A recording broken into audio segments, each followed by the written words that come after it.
ఆంధ్ర ప్రేక్షకులకి నన్ను ఇంత దూరం తీసుకొచ్చారు. మీ ఆశీస్సులతోటి, మీ బ్లెస్సింగ్స్ తోటి ఇంకా నేను ఈ చలనచిత్రంలో వెలుగుతూ ఉన్నాను. మీ అందరికీ నా వందనములు, ధన్యవాదాలు. అలాగే మిమ్మల్ని నన్ను కలుపుతూ ఒక బ్రిడ్జ్గా ఉండే పత్రిక సోదరులకి నా వందనములు. ఇక తర్వాత ఈ ఫంక్షన్ ఇంత బ్రహ్మాండంగా ఇవాళ golden jubilee function of Soggadu, record break. ఈ ఫంక్షన్ జరుగుతున్న పెద్దలందరికీ నా వందనములు. ఇక మా సురేష్ గారి ఆధ్వర్యంలో ఈ ఫంక్షన్ జరుగుతుంది, వారికి నా వందనములు. నాకు టికెట్స్ అరేంజ్ చేసిన రమేష్ గారికి నా వందనములు. నా అకామిడేషన్ చేసిన సాయి గారికి నా వందనములు. ఇక అన్నిటికంటే నన్ను ఇక్కడ నిలబెట్టారు చూడండి, మాస్టర్ ఆఫ్ ఎగ్జిక్యూషన్ మా రాశి మూవీస్ నరసింహ గారికి నా వందనములు. ఈరోజు ఈ గోల్డెన్ జూబ్లీ ఫంక్షన్ సోగ్గాడులో సోగ్గత్తగా నేను ఇవాళ వచ్చి ఇక్కడ నిలబడ్డాను. ఈ ఫంక్షన్కి నా సిస్టర్స్ అందరూ వచ్చారు, ఈ ఇండస్ట్రీలో ఉన్న సిస్టర్స్ అందరూ వచ్చారు. నాకు చాలా సంతోషం. ఇక నేను ఎలాగొచ్చాను సోగ్గాడికి, మా మహానుభావులు శ్రీ రామానాయుడు గారు, ఆయన సోగ్గాడికి ముందు ఇద్దరు అమ్మాయిలని ఒక సినిమా తీశారు. అందులో నేను మిస్ అయ్యా. అప్పటికే 20 సినిమాలు చేస్తూ ఉన్నాను తమిళ్లో. ఆ తర్వాత ఇందులో పట్టుకున్నారండి నన్ను. ఆ భగవంతుడు సంకల్పం సోగ్గాడ్ అనే ఒక పెద్ద ఇన్స్టిట్యూషన్ లోపలికి నన్ను దూర్చారు. ఇది ఇవాళ రికార్డ్ బ్రేక్ అయ్యి నాకు ఇటువంటి ఒక అవకాశం భగవంతుడు శ్రీ రామానాయుడు గారి ద్వారా కల్పించారు. ఈ సోగ్గాడ్ హిట్ తర్వాత హిట్లు సినిమాలు వచ్చినాయి. ఇదంతా నాకు శ్రీ రామానాయుడు గారు ఇచ్చిన ఒక గ్రేట్ పెద్ద అవకాశం. అందరికీ ఇలా జరగదండి.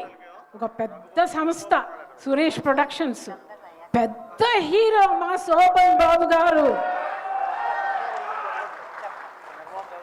ఆయన తోటి నేను యాక్ట్ చేసే అవకాశం నాకు కలిగించి ఇవాళ ఈ ఇండస్ట్రీలో నన్ను నిలిపారండి మా రామానాయుడు గారు. ఇక శోభన్ బాబు గారు ఫస్ట్ డే వాహిని స్టూడియోలో 6th ఫ్లోర్ 7 కొండలవాడ సాంగ్. అప్పట్లో క్యారవాన్లు లేవండి, అందరూ కుర్చీల్లో కూర్చోవాలి. శోభన్ బాబు గారు, రామానాయుడు గారు, హీరాలాల్ మాస్టర్ గారు, బాపయ్య గారు అందరూ కూర్చున్నారు. నేను మేకప్తో వెళ్ళాను. నాయుడు గారేమో జయచిత్ర అండి అని ఇంట్రడ్యూస్ చేశారు శోభన్ బాబు గారు. నాకు తెలుసండి, వారి అమ్మగారు జయశ్రీ గారు నట సామ్రాట్ ఎన్టీ రామారావు గారితో దైవ బలంలో వాళ్ళు యాక్ట్ చేశారు హీరోయిన్స్గా. నేను ఒక చిన్న వేషం వేశాను అని చెప్పవలసిన అవసరమేమి ఉందండి ఆయనకి. అంటే చిన్న పాప మనతో యాక్ట్ చేస్తుంది, కలివిడిగా మనం ఉండాలా, మనలో తీసుకోవాలా అని చెప్పి అంత సింపుల్గా సచ్ ఎ డిసిప్లిన్ పర్సన్ హాయిగా వర్క్ చేసామండి. ఆ సాంగ్ మర్చిపోలేను. నా first introduction in the studio for Soggadu. అలాగే హీరాలాల్ మాస్టర్ గారు ఒక ఇన్సిడెంట్ జరిగింది. ఫస్ట్ ఏమో ఈ picture super duper record break అయిపోయింది, రష్యన్ ఫిలిం ఫెస్టివల్కి సెలెక్ట్ అయింది. నా జీవితంలో ఫస్ట్ అబ్రాడ్ ట్రిప్ ఫర్ సోగ్గాడు హీరోయిన్గా వెళ్ళాను. 12 మంది డెలిగేట్స్ వెళ్ళాలి ఇండియా నుంచి. నేను అందులో ఒకదాన్ని. ఆ అవకాశం నాకు శ్రీ రామానాయుడు గారు ఇచ్చారు. నేను వెళ్ళాను.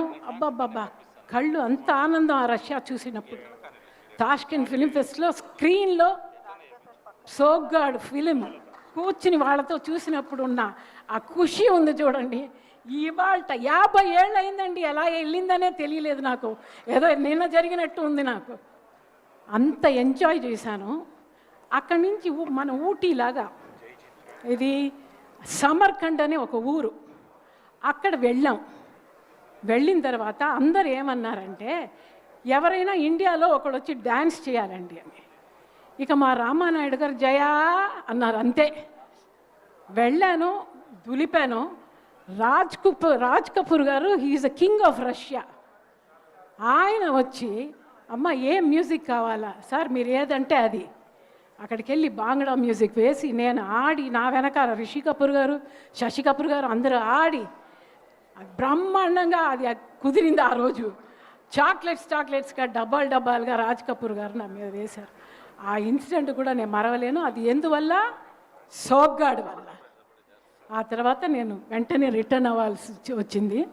నన్ను అక్కడి నుంచి ఫ్లైట్ ఎక్కించి కాబూల్కి వచ్చి ఎఫ్సి మెహ్రా గారి హిందీ ప్రొడ్యూసర్, ఆయనకి ఫోన్ చేసి ఇలాగా జయ వస్తుంది చూసుకోండి అని చెప్పి, ఆవిడ కూతురు సుశీల నన్ను కాబూల్లో జాగ్రత్తగా చూసుకొని అక్కడి నుంచి ఢిల్లీకి వచ్చి, ఢిల్లీ నుంచి చెన్నైకి వచ్చి నెక్స్ట్ డే రామారావు గారి షూటింగ్కి అటెండ్ అయ్యాను.